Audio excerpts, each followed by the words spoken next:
Super star Mahesh Babu భరత్ను నేను చిత్రంలో block buster hit ని అందుకున్నాడు. మహర్షి మూవీతో మళ్లీ బ్లాక్ బస్టర్ ని సొంతం చేసుకున్నాడు. ముచ్చటగా మూడోసారి సరిలేరు నీకెవరితో బ్లాక్ బస్టర్ హిట్ ని ఇచ్చి హ్యాట్రిక్ సాధించాడు. 4 సంవత్సరాల సుదీర్ఘ విరామం తర్వాత మహేష్ బాబు నుంచి వచ్చిన చిత్రం సర్కారు వారి పాట. టైటిల్ అనౌన్స్మెంట్ నుంచి ప్రీ రిలీజ్ వరకు విపరీతమైన బజ్ ని క్రియేట్ చేసింది ఈ చిత్రం.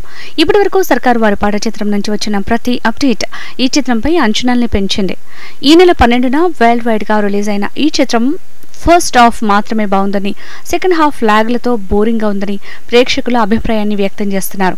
తొలి రోజు కలెక్షన్స్ బాగున్నప్పటికీ డివైడ్ టాక్ రావడంతో లాంగ్ రన్ లో నష్టాల పాలవుతుందని ట్రేడ్ పండితుల అంచనా. ఇక సూపర్ స్టార్ గా మహేష్ బాబు ఇమేజ్ ని, రేంజ్ ని మరింత పెంచాలంటే రాజమౌళికే సాధ్యమని మహేష్ ఫ్యాన్స్ కమెంట్ చేస్తున్నారు.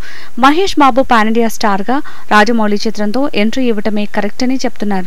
మహేష్ బాబుని కొత్త మేక్ ఓవర్ తో సరికొత్తగా చూపించగల సత్తా జక్కన్నకు మాత్రమే ఉందని వ్యాఖ్యానిస్తున్నారు. ఫారెస్ట్ బ్యాక్డ్రాప్ లో అడ్వెంచర్ యాక్షన్ థ్రిల్లర్ గా రూపొందే జక్కన్న మహేష్ కాంబో పైన ఎన్నో ఆశలు పెట్టుకున్నారు ఫ్యాన్స్.